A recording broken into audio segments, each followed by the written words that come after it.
there's this idea in spirituality which gets all of us. And it's this idea of like perfection on the human level. That realization means, one, we never suffer. That our life is always perfect and we have perfect habits and we are perfect people, and we become these peaceful, all-wise, fully healed, amazing person, right? It's like this idea of human perfection. And this video is, may have two responses. One of relief or of resistance, because it might be crushing a dream you've had, a hope that this path was going to fulfill for you, a hope that this path was going to transcend all your suffering, all your human suffering and confusion, all your life issues you have, that you're just going to blissfully let go of them all and be at peace. And the funny thing is, it doesn't do that. And it sounds like that. It sounds like it does. And I think a lot of teachers, for whatever reason, don't bring it up. They don't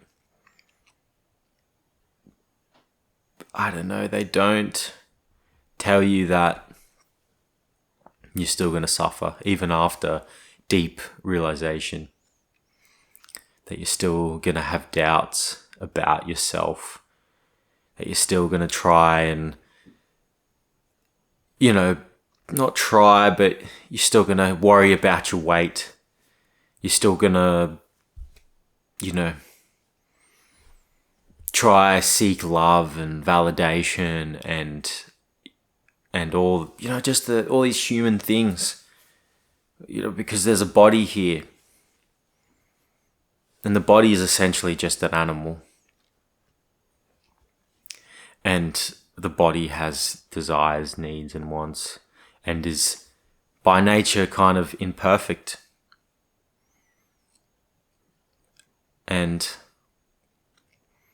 I don't know, there's just been a lot of disillusionment going on for me. I don't even know if I pronounced that word, but for me, when it comes to the path, I had this idea, and I'm sure everyone shares this idea, because the way that everything's portrayed online and teachers are portrayed online, which it's, you can't help it, because you're only watching videos of them in sort of their element, talking or doing one-on-ones with people, and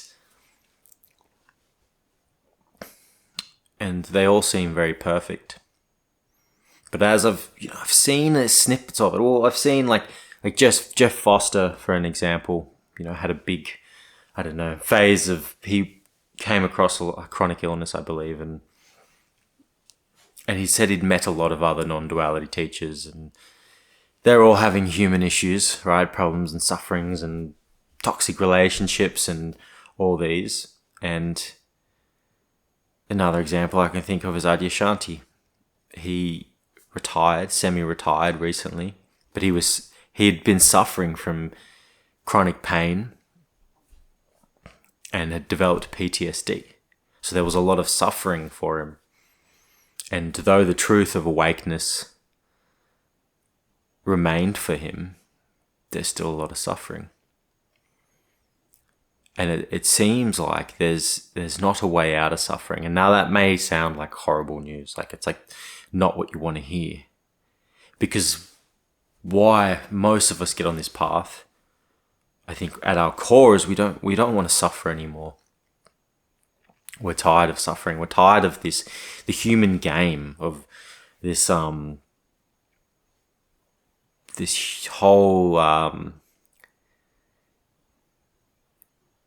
game of suffering and trying to be somebody and trying to make it in the world and trying to appeal to people and make friends and relationships and money and stuff. And it happens more than we probably care to admit. We may say we don't care, but at some level we do. And I don't think awakening is about becoming the perfect human.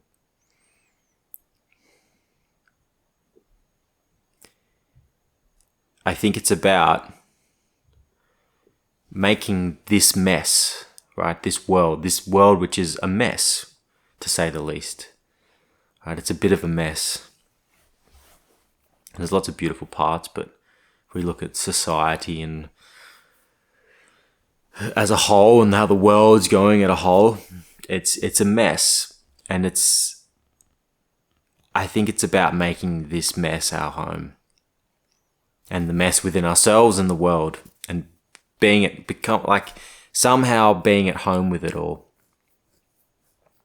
The confusion, the doubt, the struggles, the pain, the suffering, wanting this, desire, aversion, all that. I don't think we ever fully transcend it. I don't think I've met or seen someone who has. People act like it, but like Adyashanti, for example. If you watch him for years, he seemed like never suffered a day in his life. Well, obviously he did in the past, but since awakening, but he was suffering throughout that time. I don't think him speaking was dishonoring truth or he was giving off a false illusion. It's just the truth is deeper than just transcending your suffering. And transcending your suffering is like the cookie. It gets you on the path because we're humans. We just inherently don't want to suffer.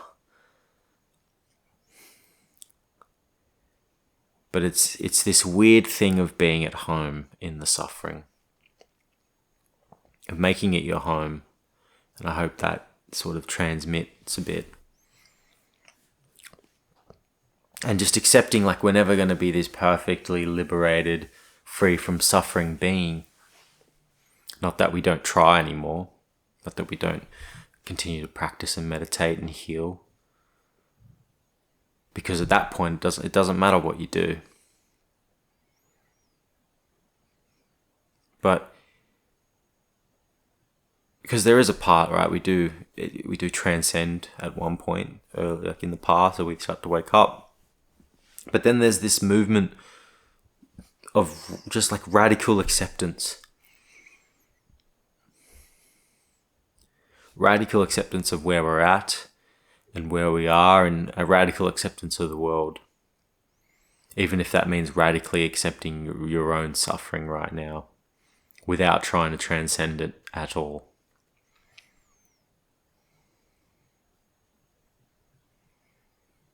And I hope this message isn't killing hope or destroying it. But it feels nice, but it's not that pleasant, right? But I just know how it has a negative effect. It's more of a hard pill truth to swallow, that you're not going to find perfection. And I don't know if there's anyone out there who's completely free of suffering and fixation and stuff, and doesn't have human struggles. And if people say they're not, I would say they're probably lying. Maybe the Buddha, I guess I love Buddhism, so maybe the Buddha really took that all the way. But we aren't Buddhas at our core. Well, at our core we are, right? We're all that truth, expressions of that truth. But that truth doesn't look like anything. It doesn't look like a meditative posture and never suffering. It looks like everything. Everything is just a different flavor of truth. And I don't think it's about making one flavor a more dominant flavor. It's about a total and radical acceptance of every flavor of life. So much so that there's nothing there to radically accept anymore. Because there's no positions being taken anymore. There's no fixation. There's no, this is what truth looks like. This is what awakening looks like. This is what this looks like. There's none of that anymore. There's just a a total acceptance so deep that there's no one to accept it anymore. Anyways, thank you for watching. I'll see you guys on the next one.